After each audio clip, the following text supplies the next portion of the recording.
24시간 항상 긴장을 높이면은 사람이 살 수가 없어요. 내가 남들하고 비교해가지고 혹시 뒤처지진 않을까? 내가 못나 보이진 않을까? 지나치게 그렇게 하다 보면은 화가 나고 분노가 생기고 내가 왜 이렇게 살아야 되나 이런 생각도 들게 되죠.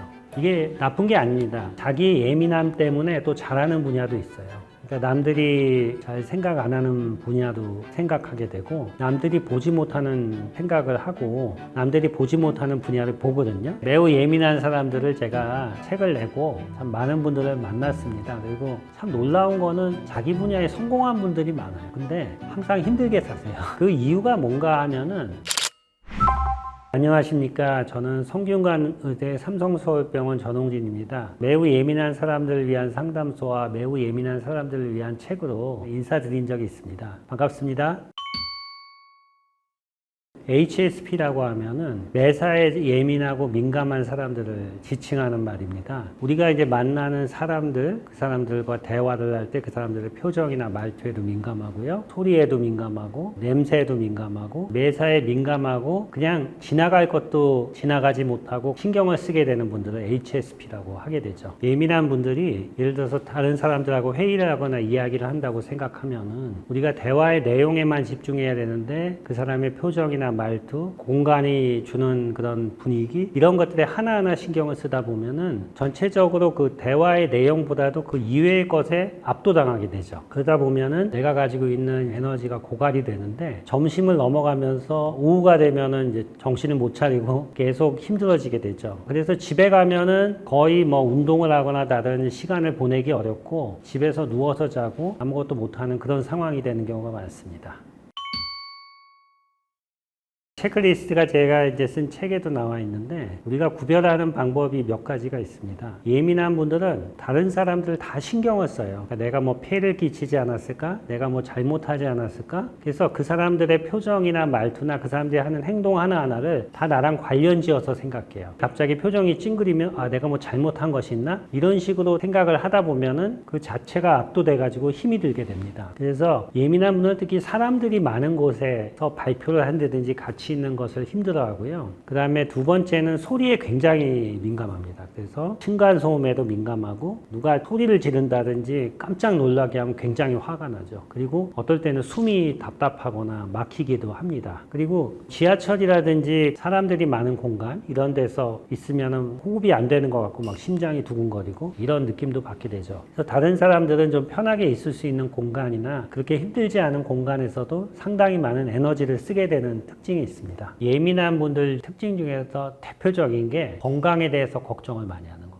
내가 무슨 병이 있지 않을까? 내가 어디가 아프지 않을까? 이런 걱정을 많이 하는데 그런 걱정 때문에 보조식품을 엄청나게 많이 먹어요. 제가 말씀드리고 싶은 거는 그 보조식품을 많이 먹는 게 다시 병을 만드는 경우도 많습니다. 건강한 거는 약으로 되는 게 아니에요. 내 자신을 잘 알고 내 자신을 스스로 조절해 가면서 불안이나 예민한 것을 컨트롤할 수 있을 때 오는 거거든요. 예민하면은 몸에 힘이 들어가고 긴장이 되고 혈압이 올라가고 심장박동이 증가되거든요. 그런 것들을 내가 예민한 걸 컨트롤함으로써 많이 좋아지게 할 수가 있어요. 그 다음에 실수를 저지르지 않으려고 지나치게 노력하는 건데 내가 실수를 저지르지 않으려고 너무 노력하다 보면은 내가 뭘 하고 있을 때마다 내 행동이 굉장히 제약을 받아요. 내가 새로운 것에 도전하고 새로운 사람하고 얘기할 때마다 너무나 부담이 되거든요. 실수라는 것이 결국은 자꾸 하다 보면은 익숙해지면서 실수로 막아지는 거지 매번 체크한다고 없어지는 게 아니에요. 그래서 실수에 대해서 너무 두려워하는 것도 예민한 성격 중에 하나다 이렇게 좀 말씀을 드리고 싶고요. 그 다음에 예민한 분들의 특징 중에 하나가 시험이라든지 중요한 발표 이런 것 할 때 잘 못합니다. 왜 그러냐면은 긴장이나 압박이 오는 상황에서 불안이 증가되고 막 심장도 두근거리고 앞이 하얘져요. 그리고 시험을 볼 때도 시험지를 넘기기가 두렵거든요. 앞에 거 혹시 빼먹은지 않았는지. 그래서 제가 그런 분들께 좀 말씀드리고 싶은 거는 그런 분들은 하루 종일 불안이 계속되고 있는 분들이에요. 그러니까 내 불안이 없어지고 편안하게 만드는 그런 시기도 있고 긴장이 높아지는 시기도 있고 이래야지 긴장이 올라가도 몸이 견딥니다. 근데 항상 긴장이 높은 상태에서 더 긴장이 올라가는 거예요. 그러니까 평소에 내 긴장의 텐션을 떨어뜨리는 시간이 있어야 돼요. 24시간 항상 긴장을 높이면은 사람이 살 수가 없어요. 긴장의 줄을 좀 놓아주는 그런 시간을 갖지 않으면 결코 시험이나 이런 중요한 데서 더 실수가 일어나거든요. 그러니까 수험생이라 시험이라든지 큰 시험을 앞두신 분들 보면 제가 꼭 말씀드리고 싶은 거는 일주일에 아니면 하루에 몇 시간, 1시간 정도는 완전히 릴렉스하는 시간이 있어야지 큰 시험을 잘 봅니다. 그 시간까지 공부를 하면은 결국은 공부는 많이 한 것 같은데 큰 시험에서 자기의 텐션이 너무 올라가요. 그런 것들을 한번 생각해 보시면 좋을 것 같아요.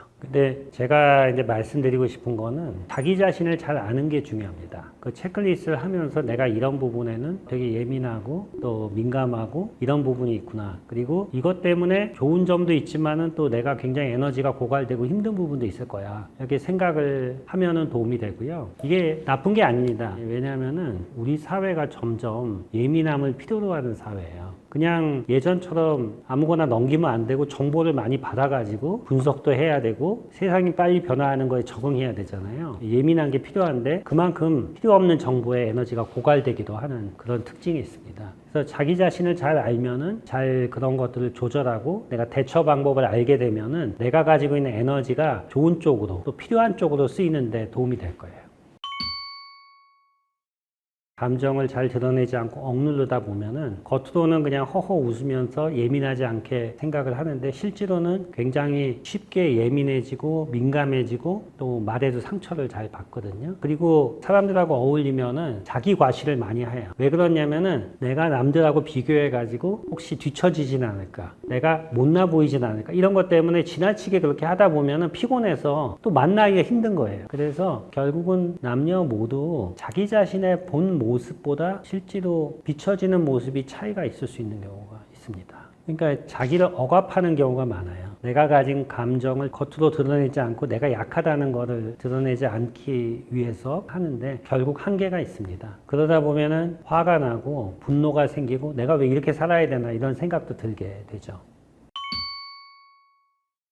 예민한 분들이 보면은 아주 어릴 때부터 시작되는 경우가 많아요. 초등학교 때부터 보면은 엄마하고 떨어질 때 학교 갈 때 막 울기도 하고요. 친구들하고도 잘 싸우기도 하고 또 수업 시간에도 산만해지고 어려움을 겪게 되죠. 근데 자기 예민함 때문에 또 잘하는 분야도 있어요. 그러니까 남들이 잘 생각 안 하는 분야도 생각하게 되고 또 좀 도전적인 그런 생각도 있고 특히 예술이라든지 디자인이나 아트 분야에 상당히 재능이 있는 경우가 많습니다.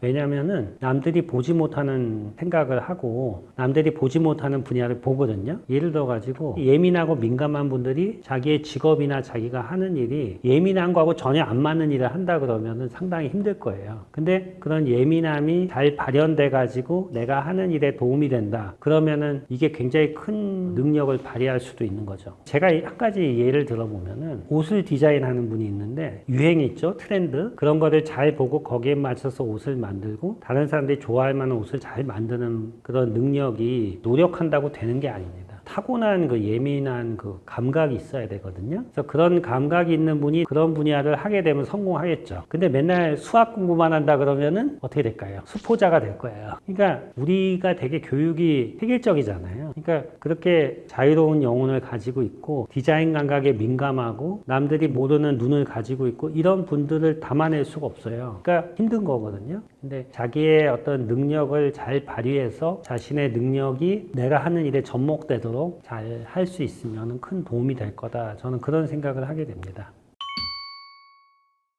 ADHD라는 거는 기본적으로는 산만한 게 기본입니다. 어떤 일을 꾸준히 하지 못하고 다른 일로 바꾸고 집중이 산만해요. 예를 들어 가지고 보통 직업을 굉장히 많이 바꿉니다. 이 일하다 저 일하다 이렇게 바꾸고 또 욱하는 게 있어서 사람들하고 갈등이 자꾸 이런 게 ADHD고요. HSP나 이런 예민한 분들은 산만하다기보다는 다른 사람의 시선이나 이런 데 지나치게 예민하고 몰두하는 거예요. 오히려 산만한 거하고는 그 반대입니다. 다른 사람 눈치를 너무 많이 보는 거죠. 그리고 HSP는 자기 직업을 바꾸는 게 아니고 자기 직업에 되게 몰두하는 경우가 많습니다. 그리고 그 직업이 감각에 민감한 직업을 하는 경우가 많아요. 그러니까 보통 일반적인 회사원보다도 조금 더 감각이 있는 거. 예를 들어서 일반 회사원보다는 마케팅을 한다든지 광고 기획을 한다든지 아니면 전략 기획을 한다든지 이 트렌드를 보고 감각을 잡는 이런 일들을 하게 돼요. 그러니까 본인이 원해서 그런 경우도 있지만 아, 너 그거 잘한다. 그래서 그쪽으로 가는 경우도 많죠. 그래서 보기에 좀 많이 다르다는 것을 알 수 있습니다.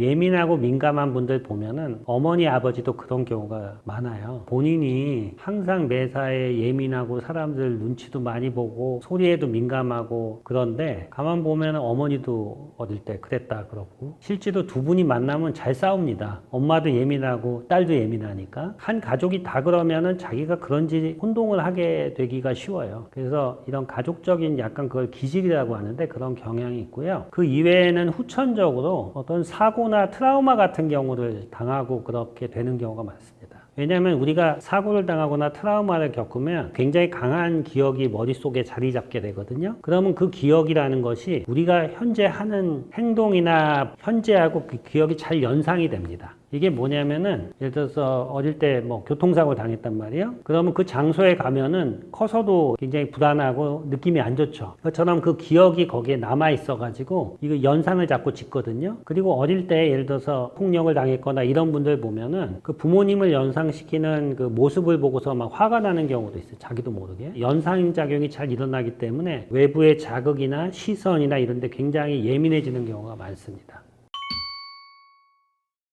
예민성이 심해지는 시기는 몇 가지가 있습니다. 예민성이 악화되는 경우는 내가 하던 일이 바뀌는 경우예요. 그게 무슨 얘기냐면은 예를 들어서 내가 공무원인데 2년 뒤에 갑자기 다른 곳으로 발령이 났어요. 전혀 다른 일을 하게 되는 거죠. 그렇게 되면은 내가 익숙한 일도 아니고 익숙한 장소가 아니면은 예민한 분들은 하나하나 너무 신경을 쓰게 돼요. 거기에 적응하는데 힘들고 그것 때문에 에너지 고갈이 일어나게 됩니다. 그래서 일이 바뀌는 경우 그런 경우가 제일 많고요. 두 번째는 특히 우리나라의 경우인데 우리나라는 외국하고 굉장히 다른 예민성의 특징이 있습니다. 우리나라 사람들은 이 가족적인 경향이 강하거든요. 가족끼리 굉장히 하나의 울타리로 묶여 있죠. 근데 가족들이 다 같이 있으면 편하고 좋으면은 아무 문제가 없을 거야, 이 시스템이요. 근데 예를 들어서 가족 중에 한 명이 굉장히 같이 있기 힘든 사람이 있다든지 폭력적인 사람이 있다든지 자기를 괴롭힌다든지 이러면은 이 가족이 굉장히 고통을 받게 되거든요. 이럴 때 되게 예민해지기 쉽고 전체 가족 구성원들이 고통을 받게 돼요. 이런 경우가 있고요. 그 다음에 세 번째는 가족이 아예 돌아가시거나 큰 병에 걸리는 경우예요. 그러면은 나머지 가족들이 굉장히 충격을 받게 되거든요. 그래서 또 어려움을 겪게 되고 둘 다 힘든 경우를 많이 보게 됩니다. 그 예민한 분들은 귀가 너무 밝아서 문제예요. 남이 못 듣는 소리까지 들으니까 층간소음까지 듣거든요. 그 남이 안 보고 지나가는 것까지 다 봐야 되고 인풋이 너무 많거든요. 그러다 보면 인풋을 줄이는 연습을 해야 됩니다. 예를 들어서 공부할 때도 책상에 책 한 권만 딱 놓고 그 이외의 것에다 신경을 쓰지 말고 내가 지금 뭘 하나 집중한다면 그것만 해야 되고요. 그리고 여러 사람들 앞에서 강의를 하거나 이야기를 한다 그러면은 압도되거든요, 거기에. 그럴 때는 그 사람들의 표정이나 말투 이런 거에 신경 쓰지 말고 내가 하는 이야기를 잘 전달하는 거에만 신경 쓰고 앞에 사람들을 너무 의식하지 않는 게 좋고요. 그리고 대화를 하거나 이야기를 할 때도 그 사람이 하는 텍스트만 들어야 돼요. 그 사람이 하는 말의 내용, 그 이외의 표정, 말투, 옷차림, 카페 분위기, 이야기하는 톤, 다리를 꼬고 있는지 다 신경 쓸 필요가 없습니다. 그거는 그 사람도 기억을 못 할 거예요. 그러니까 남들이 기억 못 하는 걸 기억할 필요가 없는 거죠. 거기서부터 내가 예민한 것에서 벗어나는 방법이 있습니다. 의식적으로 노력을 하는 게 도움이 된다고 해요. 그러니까 제가 실제로 아주 예민한 분들한테 대화를 할 때 그 사람의 말의 내용만 신경 쓰고 나머지는 무시하는 연습을 해보라 그러면은 처음에는 어려운데 그게 그 연습하면 가능해집니다. 그러니까 마치 문자 메시지로 대화를 주고받는 것 같이 그 텍스트만 신경 쓰게 되는 건데 그렇게 되면 상당히 편하다는 이야기를 많이 하세요. 그리고 그 사람의 표정이나 말투는 어차피 그 사람의 타고난 성향하고 관련이 있지 나를 보고 하는 게 아닌 경우가 많아요. 그리고 출퇴근 시에 내가 좋아하는 음악을 듣거나 헤드셋으로 그렇게 되면은 그 음악에 내가 집중함으로써 다른 나쁜 자극들을 피할 수 있거든요. 제가 좀 추천하고 싶은 것 중에 하나가 내가 좋아하고 마음이 편해지는 소리 그리고 내가 좋아하는 장면, 내가 좋아하는 사람 이런 것들이 있어야 됩니다. 그게 나중에 안전기지의 역할을 하게 되는데요. 제가 예를 하나 들면 잠 못 자는 사람들 있잖아요. 왜 잠을 못 자는지 보면은 자기 전에 다음날 할 걸 생각해요. 누워가지고. 가지고 그러면은 다음날 회사에서 만난 사람 생각하게 되죠. 얼굴을 생각하는 순간 잠이 완전히 깹니다. 우리 예민한 분들은 사람의 얼굴을 생각하는 순간 그 사람의 표정, 했던 말 이런 게 떠오르거든요. 그러면은 완전히 뇌파가 각성뇌파로 바뀌어요. 그럴 때 나를 편안하게 만드는 장면이 있다고 생각해 보세요. 예를 들어 제주도에 가서 바다를 보면서 걸었던 기억이 참 편안했어요. 그 유채꽃 봤던 기억이 참 좋았어요. 그러면은 그 기억을 머릿속에 떠올리면서 천천히 잠이 들게 되는 거예요. 그러니까 나를 예민하게 만들지 않는 그런 것들이 뭐가 있는지 잘 확인해 보시고 그것을 잘 이용하는 습관을 들이는 것도 도움이 됩니다. 안전기지라는 건 이제 secure base라고 하는데 나를 편안하게 만들고 안심시키는 존재입니다. 근데 대부분의 분들은 저절로 안전기지가 생겨요. 누굴까요? 안전기지가 부모님이에요. 부모님. 그러니까 태어나서 자기를 편안하게 해주고 옆에 있으면 안심이 되는 안전기지가 부모님이고 그 부모님이 마음이 편해지잖아요. 같이 있으면. 그럼으로써 그게 내재화가 되는 거죠. 나이가 들어도 부모님하고 떨어져 있어도 편해지는 건데 제가 이제 그런 거를 잘 경험하지 못한 그런 분들도 많이 만납니다. 뭐 부모님이 예를 들어 사이가 안 좋아서 아주 어릴 때 안전기지 역할을 못하고 뭐 서로 떨어지고 거의 케어가 안 됐든지 그거 경제적인 거하고는 크게 관계가 없습니다. 경제적으로 잘 사는 분들도 그런 경우도 많고요. 근데 그런 분들 보면은 사람을 만날 때 이유 없는 불안이 많아요. 그러니까 왠지 좀 눈치를 봐야 되고 왠지 이유 없이 나를 싫어하는 것 같고 내가 하는 말에 대해서 동의하지 않을 것 같고 이런 생각이 자꾸 들거든요. 그래서 어릴 때 참 그게 중요하다는 생각이 듭니다. 근데 부모님이 아무리 잘해줘도 본인의 어떤 기질 때문에 그걸 형성하지 못하는 경우도 많아요. 내가 너무 불안하고 민감해서 그런 경우도 있고 그래서 어쨌든 선천적 후천적으로 내가 안전을 느낄 수 있을 만한 그런 존재를 형성하는 게 좋은데 만약에 형성이 안 됐다 그러면은 나이가 들어서라도 그걸 만드는 게 좋죠. 그러니까 내가 정말 불안하고 힘들더라도 이걸 하면 정말 마음이 편해진다. 이런 걸 가지고 있다면은 힘든 일을 잘 넘어갈 수가 있어요. 대표적인 거는 이제 내가 좋아하는 뭐 운동일 수도 있고 뭐 조깅일 수도 있고 요즘 러닝 크루도 많이 하는데 그런 것들일 수도 있고 반려견이 될 수도 있고 식물이 될 수도 있고 그것도 아니면 내가 좋아하는 책이 될 수도 있는데 그런 내 마인드 컨트롤할 수 있는 존재가 있어야지 갑자기 뭔가 나를 강하게 타격하는 일이 생겼을 때 잘 넘어갈 수가 있습니다. 그래서 그런 것들을 한번 만들어 보시면은 도움이 될 것 같고요. 어떨 때 안전기지를 형성할 수 있냐면은 제일 중요한 게 배우자 중요하고요. 그 다음에 직업입니다. 그 두 가지 굉장히 중요해요. 아까 운동이나 이런 것도 중요하지만 일단 배우자가 편안한 것이 내 안전기지 역할에 좀 굉장히 큰 도움이 되는데 제가 만난 분들 중에서 어릴 때 뭐 학대를 경험하고 굉장히 힘들었던 분들 많이 보게 되거든요. 그런 분들이 이제 결혼을 하시면서 배우자가 되게 따뜻하고 편안하고 이해해주고 이런 사람하고 만나면서 급격히 좋아지는 경우를 많이 보게 돼요. 하지만 이제 그렇지 않더라도 내가 직업을 했는데 그 직업이 내 예민성을 줄여주고 나의 자아 실현을 해주면서 굉장히 좋아지는 그런 경우가 많아요. 회사가 자기가 되는 거예요. 회사 자체가 나를 편안하게 해주고 그런 경우도 제가 많이 보게 되고 그런 분들이 또 성공을 하게 됩니다. 그래서 안전기지가 형성이 안 된 분들은 한번 그런 부분에서 생각을 한번 해보시면 좋을 것 같아요. 우리가 대인관계라고 하면은 결국은 사람과 사람 사이에 감정이 교류가 되고 그러면서 서로 만나면 기분이 좋고 편안하고 이렇게 돼야 되는데 기본적으로는 내가 좀 편안한 사람이 돼야지 편안한 사람을 또 만날 수가 있거든요. 근데 요즘에 제가 대학생들 좀 만나보면은 대학교 들어가자마자 휴학을 하고 자기과 친구들하고도 잘 지내지 못하는 친구들을 만나요. 그래서 왜 그런가 보면은 어떻게 사람을 처음에 사귀어야 되는지 잘 모르겠다는 거예요. 그래서 예전에는 어떻게 그냥 과에 들어가면 과 친구들하고 친하게 지내고 저절로 잘 됐는데 요즘은 왜 안 될까? 이렇게 생각을 해보면은 예전에는 우리가 사람을 만나면은 같이 재밌게 할 것들이 있었거든요. 같이 영화도 보러 가고 식사도 하고 놀러도 다니고 이제 이런 게 있었는데 그런 것들이 굉장히 적어진 것 같아요. 사람들끼리 같이 할 수 있는 게. 그래서 저는 내가 다른 사람들하고 건강한 대인관계를 가지려면은 건강하게 같이 할 수 있는 게 있으면 좋다. 그러니까 그 사람도 좋아하고 나도 좋아하는 게 있으면은 같이 하면서 즐거워지는 거거든요. 예를 들어서 같이 걷는 것, 운동하는 게 좋다. 그러면 그걸 같이 하면서 친해지고 또 뭐 반려견을 좋아한다. 그럼 같은 반려견을 키우는 사람끼리 친해지고 그런 그룹핑을 해야 된다. 그래서 학교에 처음 가면은 내가 볼 때는 공부를 하는 게 중요한 게 아니에요. 대학교 들어가서 사람을 사귀는 법을 배우는 게 중요합니다. 사람을 사귀고 그 사람하고 같이 협력하는 법을 배우지 않으면은 아무리 공부를 해도 잘 되지를 않습니다. 그러니까 제가 말씀드리고 싶은 거는 사람을 사귀는 방법을 배우려면은 결국은 내가 어떤 걸 좋아하는지 알고 그 좋아하는 걸 다른 사람하고 같이 하는 걸 해봐야 돼요. 그런 것들을 좀 건강한 대인관계를 위해서 말씀드리고 싶어요. 매우 예민한 사람들을 제가 책을 내고 참 많은 분들을 만났습니다. 그리고 참 놀라운 거는 자기 분야에 성공한 분들이 많아요. 중요한 일들을 하고 계시고. 근데 항상 힘들게 사세요. 그 이유가 뭔가 하면은 자기의 어떤 상태를 갖다가 유지하기 위해서 다른 사람의 시선, 다른 사람의 나를 어떻게 보는지, 다른 사람이 나를 나쁘게 보지 않을지 이런 데 너무 신경을 쓰다 보니까 그런 외적인 거에 너무 에너지 소진이 큽니다. 그래서 저는 오히려 그런 것들을 편안하게 좀 내려놓고 해도 괜찮을 거다, 그분들이. 워낙 열심히 하시니까 그런 생각이 들고요. 결국은 다른 사람이 자기를 어떻게 보는지 거기에 대해서 에너지를 소진하는 것이야말로 예민한 분들이 하지 말아야 될 거다. 이렇게 말씀드리고 싶습니다.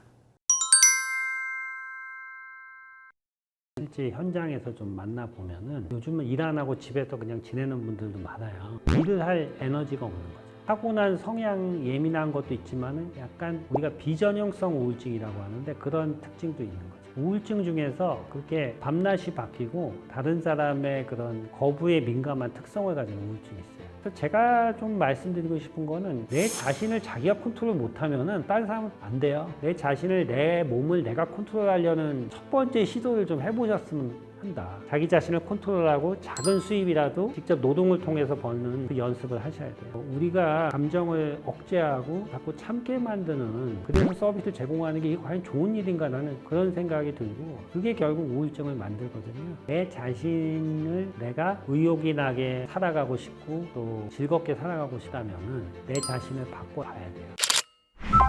안녕하세요. 저는 성균관의대 삼성서울병원 정신건강학과 전홍진입니다.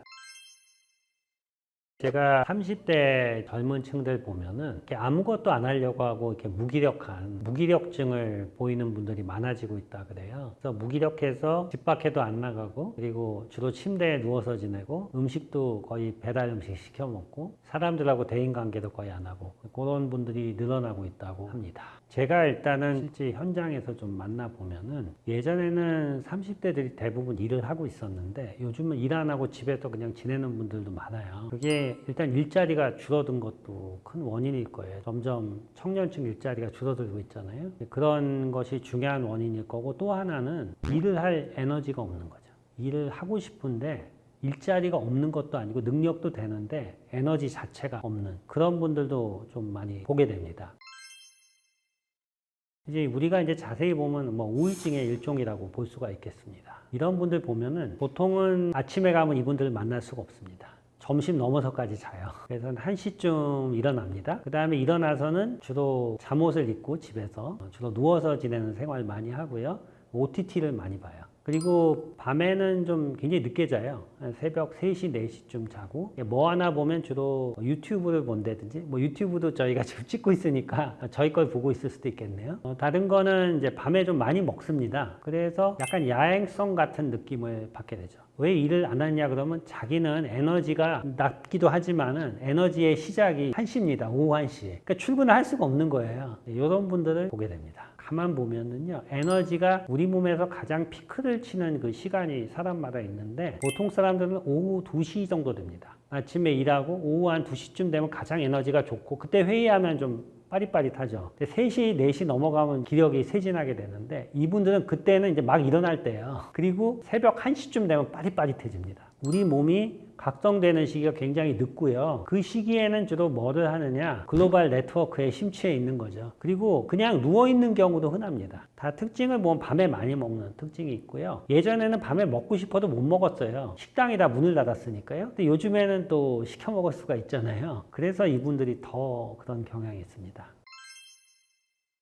일자리가 없는 경우도 당연히 있을 거고, 일자리 구하기 힘든 것도. 근데 일반적인 일을 해야 될 그 패턴하고 자기의 에너지의 라이프 패턴이 너무 달라요. 그러니까 일하기 되게 힘들어요. 그런 분들의 특징이 사람들한테 상처를 잘 받아요. 예를 들어서 일을 하다 보면은 누가 좀 너 일 좀 잘해 야단칠 수도 있고 지적할 수도 있잖아요. 그러면은 나를 공격한다, 나를 싫어한다 이렇게 생각을 하고 바로 그만둡니다. 그런 걸 잘 못 견뎌요. 근데 그게 타고난 성향 예민한 것도 있지만은 약간 우리가 비전형성 우울증이라고 하는데 그런 특징도 있는 거죠. 우울증 중에서 그렇게 밤낮이 바뀌고 다른 사람의 그런 거부에 민감한 특성을 가진 우울증이 있어요. 그런 게 특히 30대에 많이 나타납니다. 기존에도 우울증이 그런 게 있었는데 그래도 그분들이 출근도 하고 다 하셨어요. 그래도 버티고. 지금은 그냥 집에 있으니까 집에서 꼼짝 안 하는 거하고 이 우울증이 겹쳐가지고 신종 우울증처럼 보이는 거죠. 보통 기존 우울증은 슬프고 매사에 눈물이 나고 집중력이 떨어지고 막 죽고 싶은 생각이 들고 이게 우울증의 특징인데 신종 우울증은 우울하냐고 그러면 우울하지 않대요. 근데 무기력하고 나가기 싫고 식욕은 또 되게 좋아요. 그렇게 되니까 약간 히키고모리 비슷하게 되는 거예요. 고립된 삶을 살게 되죠. 근데 이제 보통 부모님하고 같이 살거든요. 부모님이 답답해 하시죠. 나이도 들었는데 결혼할 생각도 안 하고 직장도 안 나가고 집에서 계속 잠만 자고 있으니까 오전에 굉장히 답답하실 거예요. 근데 이제 제가 그런 생각을 해보면 왜 이런 패턴에 빠졌을까? 아까 두 가지 문제가 있는 거예요. 일단은 수면 각성주기라고 하는데 자고 깨는 시간이 안 맞는 거예요. 우리의 라이프 스타일하고. 근데 제가 이런 분들께 자고 깨는 시간을 한번 맞춰보라고 해봤거든요. 일찍 자고 일찍 일어나.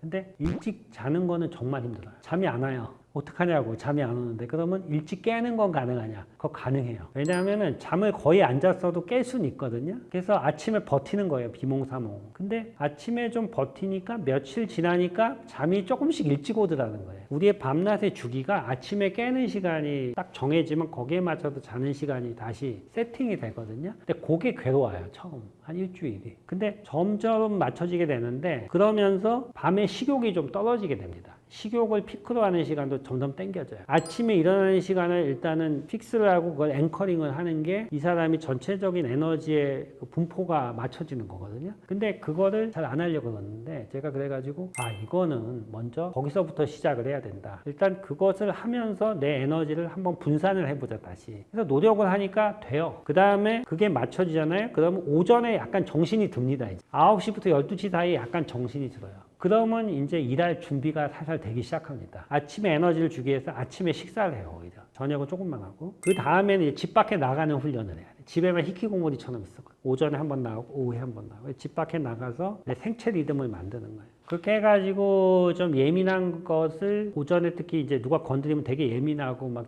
졸리고 그랬는데 이런 게 깨지기 시작하면은 누가 얘기 걸어도 조금 편해지거든요. 밤에는 좀 일찍 자고. 그렇게 되면은 일을 할 준비가 되는데 갑자기 뭔가 일을 하거나 회사를 가려고 그러면 그동안 안 했는데 어떻게 그게 지금 문제잖아요. 그래서 제가 볼 때는 시동을 좀 걸어야 된다. 시동이 뭐냐면은 내가 예전에 했던 거라든지 간단한 아르바이트 일단 사이클인 아침 저녁으로 출퇴근하는 거 그런 걸 시작해가지고 이게 좀 되는구나 이걸 경험을 하면 그 다음에 내가 예전에 공부했던 전공이나 이런 걸 가지고 조금씩 중소기업도 좋고 어디 취직을 해서 이제 일을 해보는데 그런 예민한 분들이 감각이나 이런 게 또 의외로 좋은 분들이 많아요. 잘 맞으시면서 회사도 잘 다니고 그런 분들이 있고 그러다가 결혼도 하고 지내시더라고요. 그래서 제가 좀 말씀드리고 싶은 거는 내 자신을 자기가 컨트롤 못하면은 다른 사람은 안 돼요. 내 자신을 내 몸을 내가 컨트롤하려는 첫 번째 시도를 좀 해보셨으면 한다. 그게 자는 시간과 깨는 시간, 먹는 시간을 조절하지 않고는 몸의 리듬이 엉망이 됩니다. 기본적으로 그걸 한번 해보시라고 내가 권하고 싶어요. 그게 이제 고등학교 때도 보면 꼭 도시락 3교시 때 먹고 이런 친구들 보면 공부 잘하나요? 아니죠. 밥을 먹을 때 먹고 잘 때 자야지 이 우리 몸의 리듬이 유지가 됩니다. 무기력한 분들이 아까 예민한 분들이 많죠. 그러니까 에너지 고갈이 잘 되는 거거든요. 가뜩이나 에너지가 적은데 에너지를 뺏기는 일들을 하고 있는 거죠. 가장 문제가 뭐냐면은 예를 들어서 코인을 한다든지 약간 사행성 그런 걸 한다든지 코인이 사행성이라는 얘기는 아닙니다만 근데 이제 그런 걸 하면 그걸 보게 되잖아요 자꾸 그러면서 에너지가 고갈이 되면은 딴 일을 못해요. 내가 에너지가 새나가는 거를 안 해야 됩니다. 내 삶에서 내 에너지가 쓸데없이 소모되는 부분 그걸 생각해 봐야 돼요. 근데 그런 분들도 그걸 얘기해요. 아니 한번 그런 걸 해서 한탕을 해야지. 근데 제일 바보 같은 생각입니다. 그게 확률 분포상 그렇게 되질 않아요. 우리가 살아가는 확률 분포상 그렇게 해가지고 잘 되는 사람 극소수거든요. 무기력한 사람이 그렇게 해가지고 잘 되는 수가 없어요. 그러니까 제가 말씀드리고 싶은 거는 내 몸도 컨트롤을 잘 못하는데 그게 잘 될 수가 없거든요. 내 자신을 컨트롤하고 내 자신이 활동을 하게 만들고 그걸 통해서 수익을 창출하게 만들어야 돼요. 근데 하루 종일 잠만 자고 부모님한테 용돈 받은 거 거기다가 해가지고 잘 살기를 바란다? 이게 그렇게 하면 제가 볼 때 좋은 방법은 아닙니다. 이제 그런 경우를 많이 봤기 때문에 그렇게 하지 마시고 자기 자신을 컨트롤하고 작은 수입이라도 직접 노동을 통해서 버는 그 연습을 하셔야 돼요. 무기력하고 그러다 보니까 되게 자극적인 걸 많이 먹게 되죠. 맵고 짜고 달고 이런 거. 근데 누워만 있고 그런 걸 자꾸 먹으면은 결국은 또 몸에 탈이 나게 됩니다. 제일 조심해야 될 게 당뇨병 같은 거 잘 생기게 되고 그럼 더 무기력해지거든요. 제가 볼 때는 자극적이거나 너무 단 거 이런 것들을 삼가해야지 되지 않을까 그런 생각이 들고요. 그리고 다른 것들은 아까 제가 이제 건강에 대해서 보조식품이나 약물로 해결하려는 그 경향 도움이 안 됩니다. 자기 자신을 자기가 컨트롤할 수 있는 힘을 키워야 돼요. 예를 들어서 내가 기억력이 좋아지는 약을 먹는다. 그거는 거의 도움이 안 되고요. 차라리 영어 공부를 한다든지 단어 공부를 해가지고 보케뷸러리 늘려서 해마 운동을 시킨다든지 그게 훨씬 좋습니다. 기본적인 우리 몸의 구조가 자꾸 훈련을 해야지 좋아지는 몸의 구조로 되어 있거든요. 거기에 익숙해지고 그런 식으로 우리 몸을 스스로 한번 변화시켜 보는 게 좋다는 거죠. 번아웃을 제가 보게 되면 이게 감정 노동하시는 분들이 많아요. 우리나라하고 외국하고 좀 비교해 본다면은 우리나라는 이제 고객이 왕이고 그분들이 하는 거를 노동자들이 다 받아줘야 되잖아요. 뭐 화를 내도 웃어야 되고 서비스를 제공해야 돼요. 외국은 아니에요. 화를 내면은 바로 아웃이에요. 들어오지 마세요. 이렇게 되는데 저는 차라리 그게 더 낫지 않나. 그렇게 하는 게 더 우리 사회로서는 더 건강한 게 아닌가 그런 생각은 들으니까 우리가 감정을 억제하고 자꾸 참게 만드는 그래서 서비스를 제공하는 게 이게 과연 좋은 일인가 나는 그런 생각이 들고 그게 결국 우울증을 만들거든요. 그런데 자꾸 노출이 되면 이제 사람이 우라통이 터지거든요. 내가 그렇게 할 이유도 없는데 왜 자꾸 잘못했다 그래야 되고 그런 것들이 제가 볼 때는 어떤 번아웃을 일으키게 된다고 생각합니다. 근데 어쩔 수 없이 그 일을 해야 되는 분들도 많거든요. 콜센터를 한다든지 서비스를 제공해야 되는 분들은 어쩔 수 없는데 뭐 어떻게 해야 되느냐 이게 나와요. 그렇게 화를 내거나 소리 지르는 분들 나쁜 사람들이죠. 있으면 안 돼요. 근데 그런 분들은 자기한테 하는 게 아니야 사실은. 지금 여기 찾아온 그 기관한테 하는 거죠. 내 자신을 공격한다고 생각하면 안 돼. 이 사람들. 물론 그래도 힘드시겠지만 올라가지고 긴장 수준이 너무 올라가면 사람이 예민해지거든요. 그럴 때는 내 긴장을 좀 낮추는 안정기지라든지 내가 할 수 있는 일을 통해서 그 텐션을 낮춰줘야 돼요.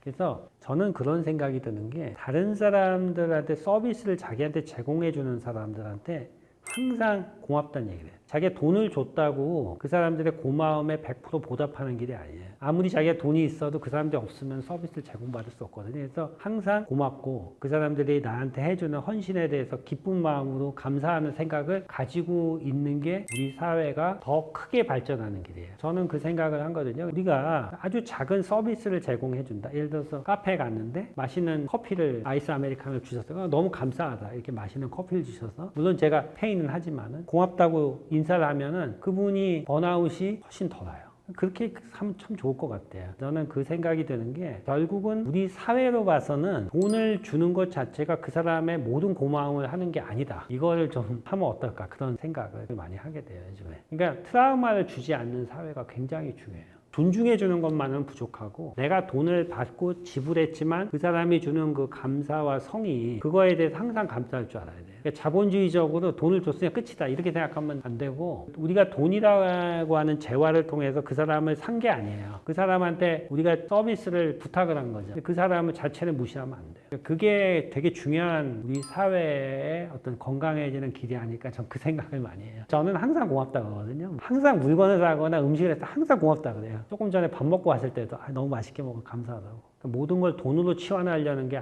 좋지가 않아요.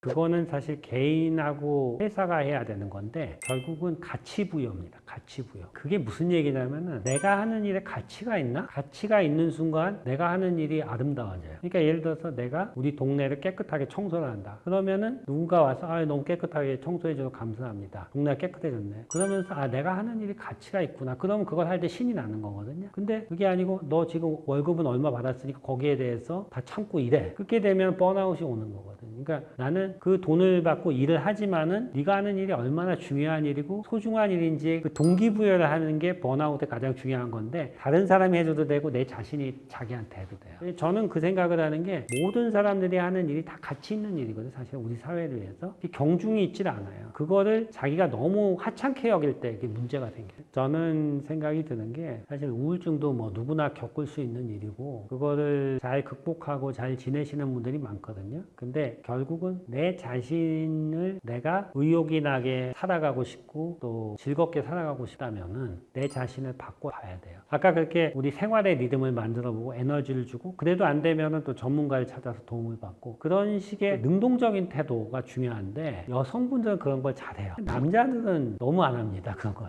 이게 왜 그런지는 잘 모르겠어요. 저도 남자지만은 뭔가 남한테 드러내는 거를 싫어하는 그 성향이 굉장히 강한 것 같아요. 특히 정신적인 그런 문제들요. 그런 부분에 변화가 일어나야 되겠다 이런 생각을 많이 합니다.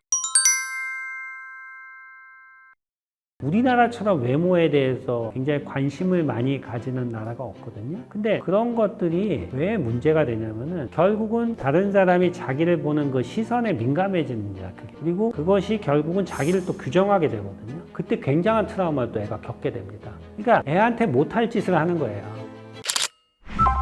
안녕하세요. 성균관의대 삼성서울병원 정신건강학과 전홍진입니다. 사실은 부모님이 아이한테 주는 영향은 뭐 절대적이죠. 세계관을 심어주고 세상을 어떻게 살아가야 되는지 이야기를 해주는데 부모님의 역할은 어떤 역할이어야 되냐면 옆에서 편안함을 주는 존재가 돼야 되죠. 그래야지 세상이 안전하다는 느낌을 주죠. 근데 문제는 부모님이 없어도 그 느낌이 계속 있어야 된다는 거예요. 그걸 오브젝트 퍼머넌스라고 해요. 그러니까 부모님이 옆에 있어야지만 편안함을 느낀다 그러면 이 아이는 부모님 옆에서 떠나질 못해요. 근데 부모님이 없어도 부모님은 원래 나를 지켜주고 있을 거야. 그러니까 나는 내가 할 일을 하면 돼. 이게 건강한 거거든. 그래야지 이 아이는 자기만의 세상을 탐구하게 돼요. 근데 부모가 그 역할을 안 하고 계속 아이 옆에서 그러니까 아이를 만드는 거죠, 한마디로. 아주 어릴 때부터 뭐 얘를 만들어 가지고 자기만의 방향으로 얘를 끌고 간다 그러면은 나중에는 결국은 헤어지게 됩니다. 못 견뎌요. 그거를 부모님이 못 견뎌요. 제가 말씀드리고 싶은 거는 세상은 두려운 곳이고 경쟁을 통해서 너는 그거를 이기고 살아가야 된다. 이런 식의 생각을 주는 부모 좋지 않다는 거예요. 세상은 탐구할 만한 곳이고 여러 가지 두려움은 있지만은 네 자신이 그걸 할 수 있어. 나 없이도 너는 잘 살아갈 수 있고 너는 그런 할 수 있는 능력이 있다는 거죠. 그리고 부모님을 벗어나서 자기만의 세상으로 갈 수 있는 힘을 줘야 돼요. 그게 결국은 부모가 할 일이거든요. 근데 저는 그 생각이 드는 게 만약에 부모하고 분리가 안 되면은 결국은 언제 분리가 될까요? 결국 부모님이 돌아가실 때 분리가 되거든요. 그때 굉장한 트라우마를 또 애가 겪게 됩니다. 그러니까 애한테 못할 짓을 하는 거예요. 자기가 없으면 너는 살아갈 수 없다. 이렇게 만드는 거는 제가 볼 때는 아이한테 좋은 게 아닙니다. 그러니까 아이가 결국은 내가 없이도 살아갈 수 있는 편안한 느낌 그걸 줘야 돼요. 근데 왜 이렇게 분리하는 걸 부모가 힘들어하냐고 보면은 부모가 분리불안이 있어요. 그러니까 자기가 부모님한테 분리불안이 있었던 경우가 많아요. 그러니까 예전에 아들과 딸이라는 드라마가 있었는데 아들만 챙기고 딸은 막 뒷전이고 예전에 그랬잖아요. 그러면서 뭔가 부모님한테 이렇게 유기당하고 분리되는 그 느낌이 굉장히 불안해하는 그런 분들이 있어요. 근데 그런 분들이 또 이렇게 지나친 집착을 보이는 경우를 또 보게 됩니다. 물론 다 그런 건 아니지만 그래서 저 생각에는 그런 게 결국은 우리 사회에서 어떤 문제를 일으키느냐는 걸 볼 때 되게 획일적이고 자기만의 어떤 개성이라든지 이런 게 없고 되게 불안한 세상을 애한테 심어주는 어떤 면에서는 그 불안한 세상이라는 것이 결국 아이의 도전 정신을 막는 게 아닌가 그런 생각도 듭니다. 제가 안전기지라는 것이 부모가 이제 있으면 편안하고 안심이 되는 그 존재. 그게 부모가 아닐 수도 있죠. 나이 들어서 안전기지를 만들 수도 있는데 가장 안 좋은 경우 중에 하나는 옵티멀 프러스트레이션이라고 하는데 적당한 좌절을 경험하게 해주는 게 또 아이한테 중요합니다. 좌절이라는 게 뭐냐면은 친구들하고 친하게 지내고 싶은데 잘 안 됐어요. 슬프잖아요. 근데 다음에 또 하다 보면 잘 될 수도 있고 예를 들어서 좋은 걸 먹고 싶은데 너 오늘 안 돼. 다음에 해. 그러고 참아보는 거. 이런 이런 게 중요한데 제가 옆에서 볼 때 제일 안 좋은 게 뭐냐면 아이한테 다른 사람의 시선에 너무 민감하게 다른 사람의 자기를 어떻게 보느냐 외모라든지 자기가 가지고 있는 겉으로 보이는 것에 집중하게 만드는 그런 부모의 태도는 아주 애한테 좋지 않은 것 같아요. 그러니까 그러면 어떻게 되냐면 아이는 그런 것들을 유지해야지 자기의 아이덴티티나 다른 사람하고의 대인관계가 유지되는 걸로 보거든요. 근데 결국은 그런 것들이 어떤 문제를 일으키냐면은 내 자신이 다른 사람한테 어떻게 보이느냐 어떻게 인식되느냐를 지나치게 신경 쓰다 보면 되게 예민해지는 거예요. 그게 불안하게 만듭니다. 자기를 과장하게 만들고 그리고 지나친 에너지를 쓰고 또 돈을 많이 쓰게 하거든요. 그래서 저는 꼭 얘기해주고 싶은 거는 절대 그렇게 하지 말라는 거예요.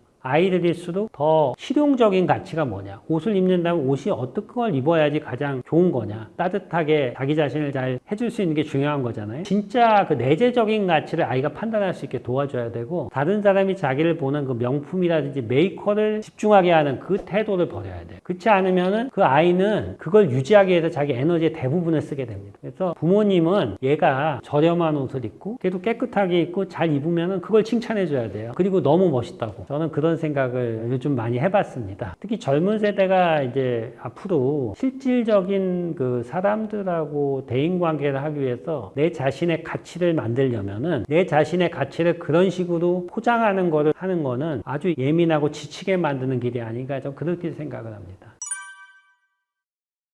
그러니까 타고난 기질이 그럴 수가 있겠죠. 근데 아이가 이제 성인기가 되면은 그런 기질들이 변화하거나 안정되는 경우도 많거든요. 그럴 때 일단 부모는 아이가 지금 나한테 요구하는 그런 것들이 있잖아요. 그리고 원하는 것이 있고 그러면 그것을 어떤 정확한 원칙에 따라 가지고 그러니까 이 받아줄 것인가 아닌가 그거에 대해서 분명히 좀 정할 필요가 있다고 생각해요. 그게 성인기에도 그게 마찬가지거든요. 그래서 이런 것은 할 수가 있고 이런 것은 할 수가 없고 그걸 내재화하는 그런 게 분명히 돼야 된다 이렇게 생각을 합니다. 저는 이제 주로 대학생들을 많이 보기 때문에 대학생들을 만나다 보면은 되게 행복하고 잘 지내는 애들도 있고 항상 불행하다고 느끼고 힘든 친구들도 있어요. 근데 그런 것들이 상당히 주관적인 것 같아요. 그러니까 내 자신의 어떤 경제적인 상태하고 꼭 관련이 있는 것도 아니고 그래서 저는 그게 우리가 그 고립이 되는 거 있잖아요. 다른 사람들하고 같이 어울리지 못하고 혼자 지내고 그럴 때 상당히 불행을 느끼는 것 같아요. 내가 이렇게 어떤 커뮤니티나 사람들하고 같이 어울리고 거기서 즐거움을 느끼고 서로 교류할 수 있고 이게 되게 행복이거든요. 그래서 저는 그런 생각이 드는 게 그렇게 하기 위해서는 어떤 것이 필요한가 하는 거거든요. 예전에는 지금 50대, 60대 분들은 어릴 때 자녀가 많았어요. 보통 삼형제, 사형제였거든요. 그러니까 태어나자마자 자동으로 그게 됐어요. 굳이 노력 안 해도 자동 사회화가 됐는데 지금은 다 혼자잖아요. 그리고 예전에는 집 밖에 나가면 친구들하고 항상 뭐 야구하고 뛰어놀았는데 지금은 뭐 그런 거 없죠. 다 학원만 가고 있고. 그래서 그런 사람들하고 같이 어울리고 이렇게 대인관계를 가지고 서로 이야기해보고 이런 시기가 제가 보니까 대학교 들어와서 시작하는 것 같아요. 그래서 일단은 대학교에 혹시 입학을 하게 되면은 제가 꼭 해주고 싶은 거는 이제 너는 지금부터 사회화를 해야 된다. 그리고 사람들하고 대화하고 그 사람의 얘기를 듣고 한번 같이 공감해보고 서로 협력도 해보고 그런 것에서 즐거움을 느끼는 연습을 꼭 해봐야 된다. 취직 걱정하지 말고 일단 그거부터 먼저 시작하면은 거기서부터 내가 즐거움을 느끼고 사회 안에서 재밌는 걸 느끼거든요. 그리고 부모님과 분리되면서도 편안함을 느끼고 그래서 이제 그러면서 내가 앞으로 뭘 해야 될지 방향성이 생겨요. 그래서 그런 그 방향대로 같이 하는 친구들하고 모여서 공부를 하고 그러면서 인생을 편안하게 즐겁게 지내는 방법을 배워야 된다 이런 생각을 하게 됩니다.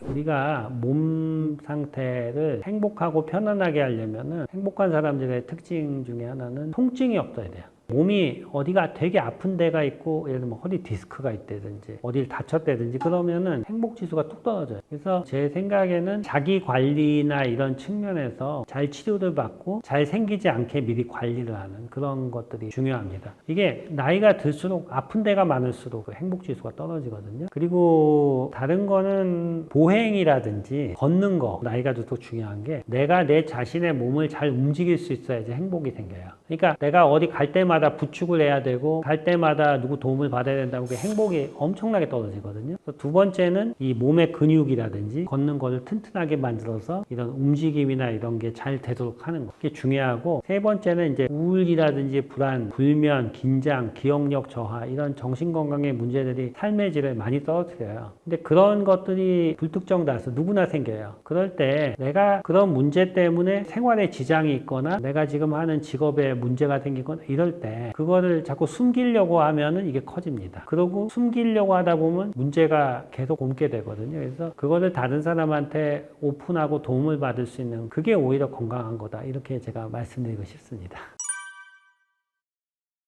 이 놀이라는 게 굉장히 중요합니다. 놀면서 상당히 많은 경험들을 하게 되거든요. 그래서 아이들이 자기 스스로도 놀아보면서 세상을 이제 탐구하게 되는 거죠. 그리고 엄마나 아빠도 아이들과 이제 같이 놀아주는데 아빠와 엄마가 이렇게 책을 읽어주는 게 되게 도움이 많이 되는 것 같아요. 엄마 아빠의 그 목소리나 그런 것들을 되게 편안하게 애가 느끼고 받아들일 수 있다면은 그게 결국은 부모님하고의 유대관계에 도움이 되거든요. 그런 것들도 좀 해보면 어떨까 그런 생각이 듭니다. 이게 칭찬 중에 안 좋은 칭찬이 외모에 대한 칭찬인 것 같아요. 그러니까 우리나라처럼 외모에 대해서 굉장히 관심을 많이 가지는 나라가 없거든요. 그러니까 잘생겼니, 못생겼니, 이쁘니, 이쁘지 않니. 근데 그런 것들이 왜 문제가 되냐면은 결국은 다른 사람이 자기를 보는 그 시선에 민감해지는 문제야, 그게. 그리고 그것이 결국은 자기를 또 규정하게 되거든요. 그래서 저는 우리 사회나 우리들이 아기를 잘 키우고 학생들을 잘 다루기 위해서는 그런 부분에 있어가지고 우리가 이야기를 하는데 차별을 주는 거를 조심해야 된다, 이렇게 생각합니다. 자존감이라는 것이 결국은 자기 자신에 대한 존재에 대해서 자신감을 가지고 그런 거죠. 근데 결국은 자존감이라는 게 내가 하는 일을 잘했다고 칭찬을 받고 그것이 다른 사람들한테 인정을 받을 때 도움이 되거든요. 이게 우리가 보면 사람마다 다 능력이 다릅니다. 어떤 친구는 영어 수학을 잘하기도 하지만 어떤 친구는 그림을 잘 그리기도 하고 또 어떤 친구는 잘 달리기도 하고 그런 것들에 대해서 각각 다 칭찬을 해줘야 된다고 생각하거든요. 그러니까 그런 것들이 못한 게 아니에요. 다른 능력. 그러니까 그런 것들이 다 자기한테 소중한 능력이라는 걸 깨달을 수 있게 그 부분에 칭찬을 해주는 게 결국은 방향성을 잡고 내 자신의 자존감을 높일 때 도움이 되지 않을까 그렇게 생각을 합니다. 우리 부모님들께 좀 말씀드리고 싶은 거는 예전에 비해서 학생들이 관심이라든지 이런 것들이 굉장히 획일화된 것 같아요. 그러니까 저는 그런 생각을 하는 게 관심이 굉장히 다양해야 된다. 애들은 굉장히 많은 관심을 가지고 있고 그 관심들을 탐구해 봐야지 된다는 거죠. 특히 대학생들도 내가 가지고 있는 관심이 뭔지 도전해 보고 그 중에서 내가 몰랐던 걸 발견할 수도 있고 그런 과정들이 부모님 입장에서 보면은 어떻게 보면은 애가 지금 방황하고 있잖아 이런 생각이 들 수도 있는데 결국은 앞으로의 세계는 많이 외워서 성공하는 사회가 이제 지나가 암기 중심의 메모리로 먹고 사는 시대는 점점 지나가고 남과 다르게 오히려 예민함이 도움이 되는 시대가 오고 있거든요. 거기서 부가가치가 나오는 시대가 오고 있어요. 그래서 예전에 우리 부모님의 성공 공식하고는 다른 거죠. 그래서 그 아이가 가지고 있는 또 우리 학생이 가지고 있는 예민하고 민감한 것들이 탐구할 수 있는 힘이 있는지 그거를 보고 그것을 도와줄 수 있는 그런 부모님이 될 수 있으면 좋을 것 같아요. 그러니까 결국은 나는 자녀들이 결국 소시민적으로 살아가는 그걸 목표로 한다 그러면 우리 사회가 슬플 것 같아요.